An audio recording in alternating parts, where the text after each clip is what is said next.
So tonight we're talking about backgrounds, and under backgrounds, you have textures, you have patterns, and you have color, and all of those things can work with one another in wonderful ways. So what I've done here is I pulled out a bunch of my sketchbooks, and let's just talk about creating. What kind of things are we talking about when it comes to patterns here? So patterns can be pretty simple.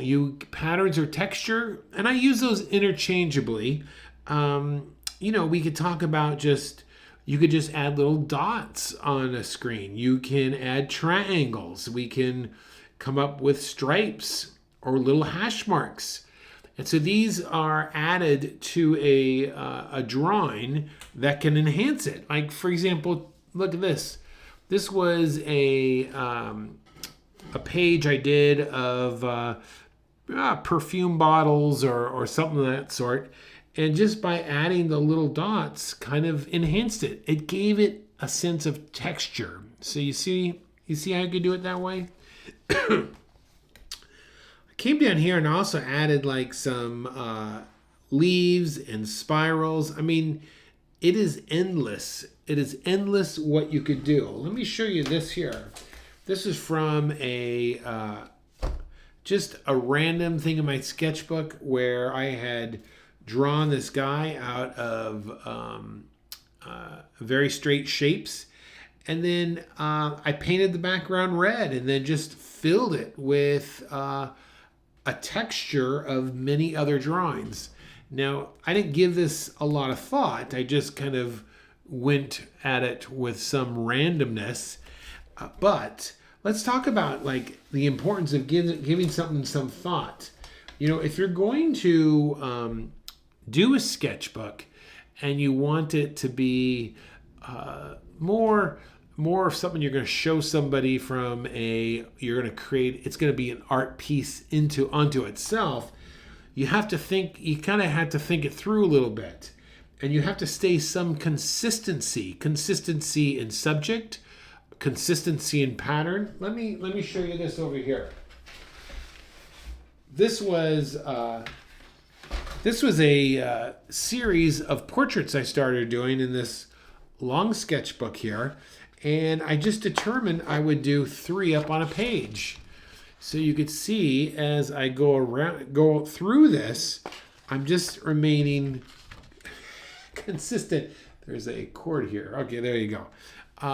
And so I stuck with this for a while until I got bored, and then I dropped off my pattern. So I think what I should do probably is go back and finish the rest of the book with these all these individual portraits. That would be quite a nice little art piece that I could eventually show somebody.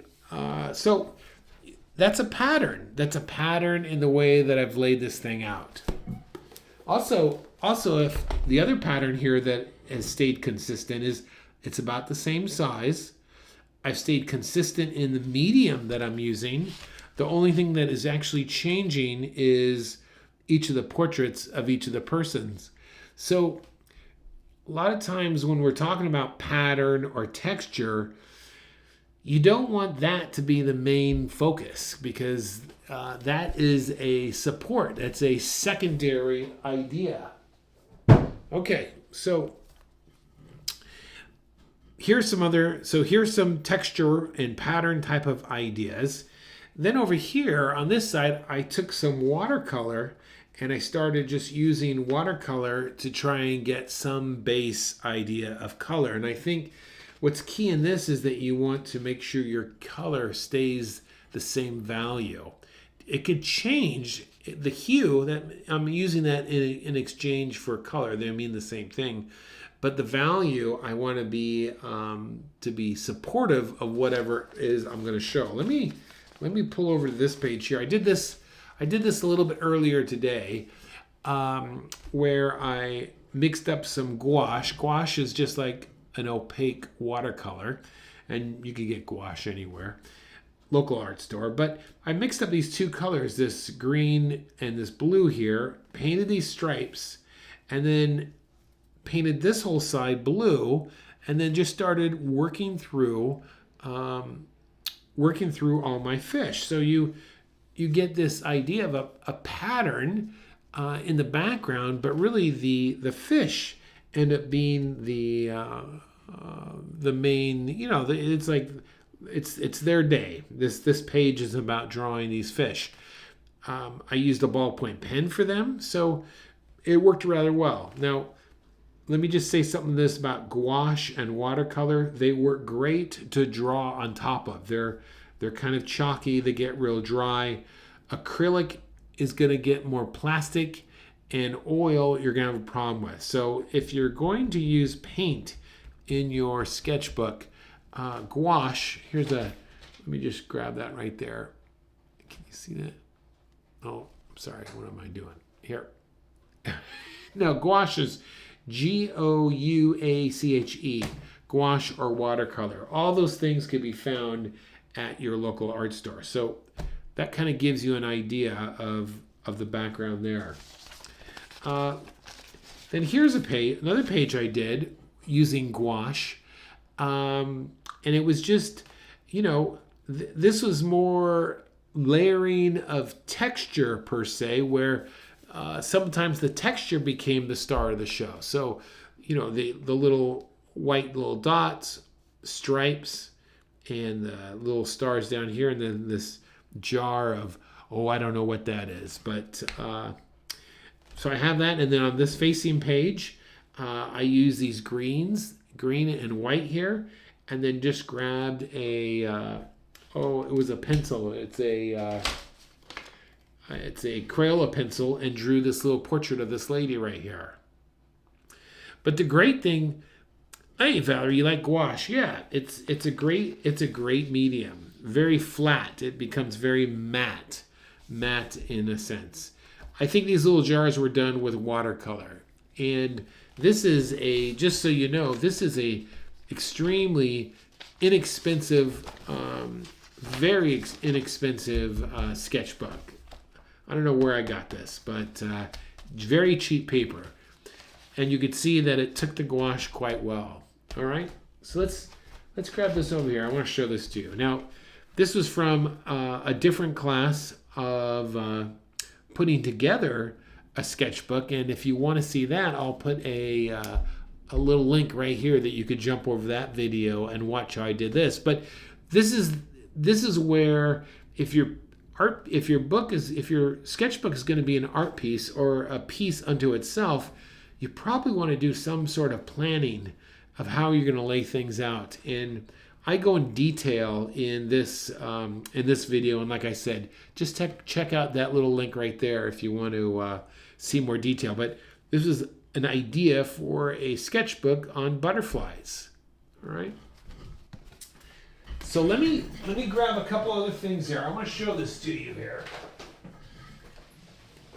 So this was a style of illustration that I developed, and one of the things I started doing there is creating these textures, these patterns onto the sides, okay, where I started using them all over the place. So, the little dots, there was a lot of clouds, of underwater textures, clouds here. Let me show you this. I'm going to bring it over here. So even here, this is a painting. This is one of the drawings I have hung up in my office. So even in this, you could see, even in this right here, you could see the pattern of using like a ladder on either side to help frame it up. A ladder to help frame it up. Look at that right there. I'm going to turn this off. Nope. Don't need that. There. A pattern to, and you can also see the little clouds in the background here. All right. I got one more to show you here.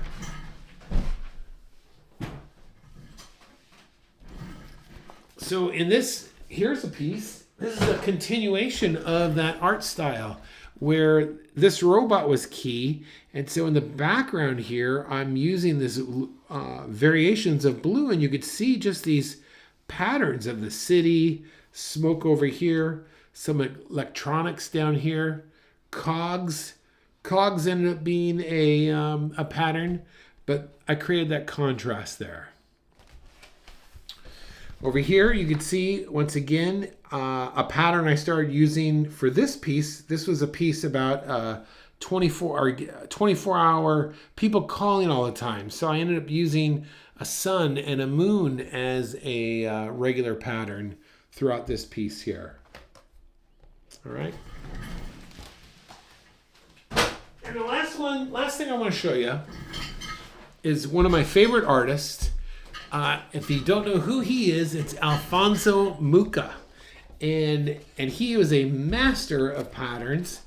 And you should definitely, I mean, I would just spend some time of looking closely at how he is using patterns in his work. I mean, you know, look at the subtlety of the yellow and the light green here. And then he's got this this portrait of this queen or whatever is over here. You see that? And he uses this as a consistent, you know, piece going through. Look at the patterns of all of these layering. This whole cityscape over here.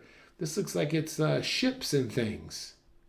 The patterns in her dress and for the chainmail here. What else? So this is Alfonso Mucha. Look at these patterns back here. Look at the value. The value is very dark. I don't even know if you could see that. The value is very dark, and so this makes this head pop out using contrast. That's Alfonso Mucha. So when it comes to using patterns, I think you just have to come in to your sketchbook and decide if it's going to just be one subject and it's going to be centered around a central theme. Then you probably want to do a little planning beforehand. If it's going to be more, I call it academic, because you're exploring how to draw things. And, you know, that's really where most of my sketchbooks are. I just was trying to learn to draw. I wasn't really thinking so much as far as thinking of the book as like, oh, this is an art piece I'm going to show to somebody. No, it was just practicing drawing as much as I could over and over and over again. So, I mean, I didn't give much sense. Most of my sketchbooks aren't really given over much sense to like, what are you doing here? Instead, it was just a randomness of objects and ideas, which is kind of fun unto itself. I just don't have a lot where I actually thought it out and planned, had some plan or theme going throughout. But that's how you use it. That's how you use patterns as a backdrop, as a running theme through a piece of work. They're fantastic to be a foundation that you could grow on. All right. Hey, if you've enjoyed this video, please like it and let me know of some other subjects you might be interested in the comments. And if you're looking for a great home with other artists who just have one idea in mind, that's to get better at drawing, that are super encouraging, you ought to consider joining our Facebook group. In fact, I'll put a link down in the comment section at the end of this, at the comment section underneath this video. Boy, we'd love to have you.